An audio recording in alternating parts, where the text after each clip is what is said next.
Assalamualaikum warahmatullahi wabarakatuh. Perkenalkan, nama saya Helin Putri Agustin, NPM 212101084.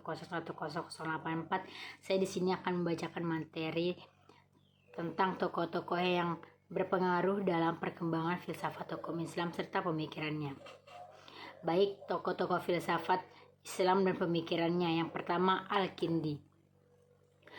Al-Kindi meyakinkan banyak definisi filsafat tanpa menyatakan bahwa definisi mana yang menjadi miliknya. Yang disajikan adalah definisi-definisi dari filsafat terdahulu, itu pun tanpa penegasan dari siapa diperolehnya. Yang kedua, Al-Farabi. Al-ilmu bimajuddaat bimahia al-mawjudaat, yang berarti suatu ilmu yang menyelidiki hakikat sebenarnya dari segala yang ada ini. Al-Farabi berhasil meletakkan dasar-dasar filsafat dalam ajaran Islam. Dia juga berpendapat bahwa tidak ada pertentangan antara filsafat Plato dan Aristoteles, yang sebab kelihatan berlainan pemikiran, tetapi hakikatnya mereka bersatu dalam tujuannya.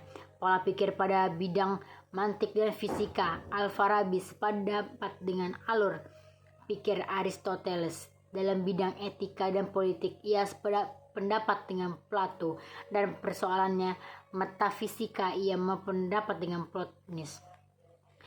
Yang ketiga, Ibnu Sina.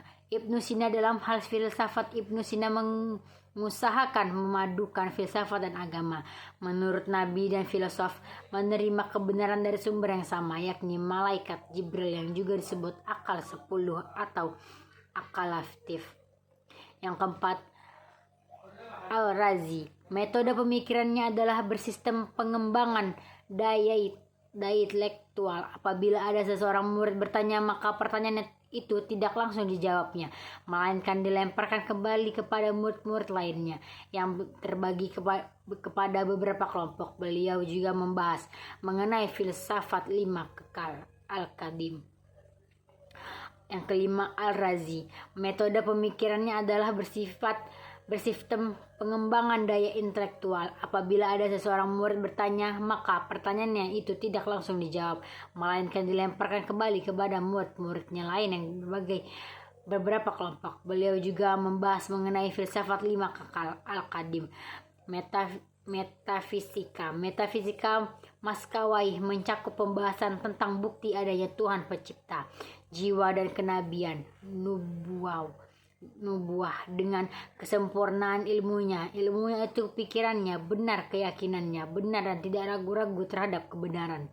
Dari kesempurnaan moral adalah sampai dapat mengatur hubungan antar sesama manusia sehingga tercipta berbagai hidup bersama. Keenam, Ikhwa al-Syafa. Beliau menyatakan bahwa filsafat itu bertingkat-tingkat, yaitu cinta ilmu, mengetahui hakikat wujud-wujud menurut kesanggupan manusia, berkata dan berbuat sesuai dengan ilmu. Dapat disimpulkan bahwa golongan Awanus Safa tidak membagi filsafat amalan, melainkan bagian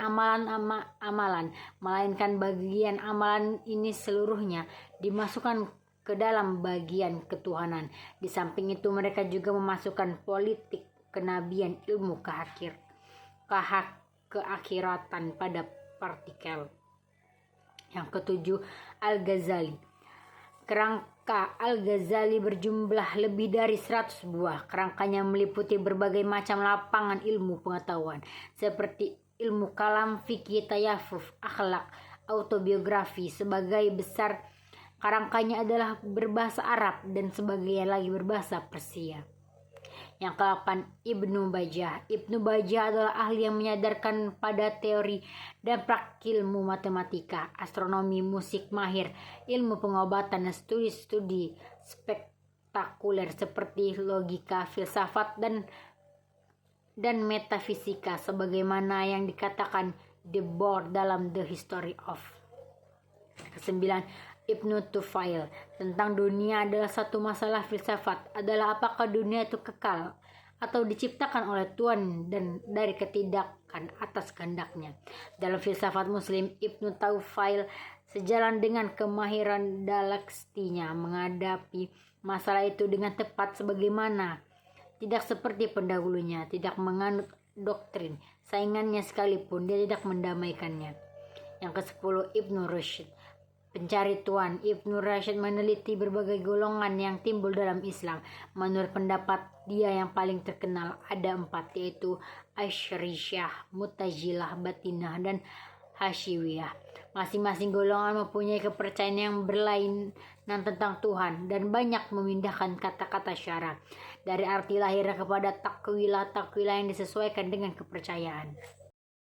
Baik karya yang dihasilkan dari tokoh-tokoh tersebut dapat dibaca di bawah ini.